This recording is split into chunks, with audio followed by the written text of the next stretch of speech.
More than $1.4 million in fines were issued to errant firms in the first half of this year after some 7,000 breaches under workplace safety and health laws. The top contributing sectors, construction as well as transportation and storage, recorded fewer injuries compared to the same period last year. Injuries in the manufacturing industry fell by more than a third. Eugene Chow finds out more. A boon for this steel manufacturing firm and its workers, with metal beams weighing as much as 3 tons.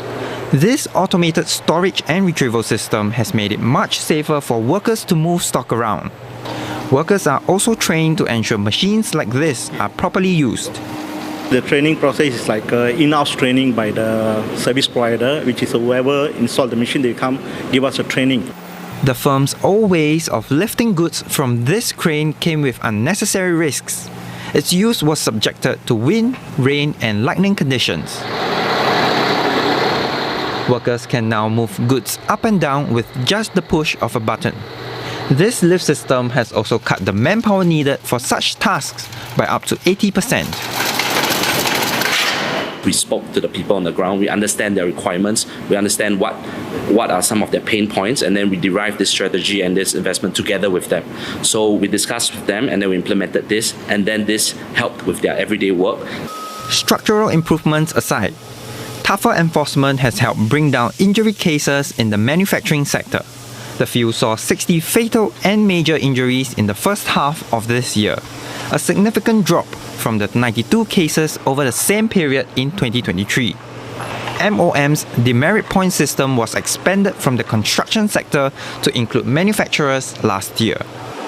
It's been promising for the first 2 sectors that we introduced, and certainly we could explore more in future, but let's also take a risk-based approach, because there are certain implementation execution considerations that we have to look at in terms of being able to enforce and making sure that companies can adjust.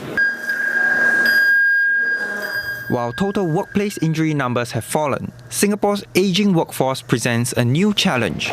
The Manpower Ministry says low-risk injuries like slips, trips and falls can have serious consequences for older workers. It adds it will continue to push for age-friendly working environments for all. While Singapore's total number of workplace injuries fell, its fatality rate jumped in the first half of this year compared to the same period in 2023, and this is according to the latest Manpower Ministry report. 19 fatalities were recorded from January to June this year, bringing the fatal injury rate to 1.0.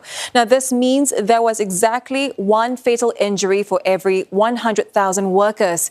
That's an increase from the 0.8 recorded in the first half last year.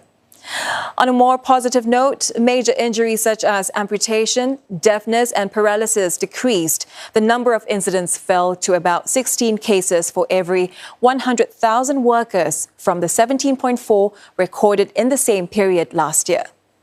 The construction sector was a major contributor with 30.5 injuries for every 100,000 workers compared to the 33.9 seen in the first half of last year. Falls from heights were the leading cause. And as for the manufacturing industry, the fatal and major injuries rate fell to 28.1 in the first half of this year, a major improvement. The top causes were machinery incidents and slips, trips and falls. The transportation and storage industry recorded 21.3 injuries for every 100,000 workers, a slight decrease from last year. Slips, trips and falls were again the leading cause here.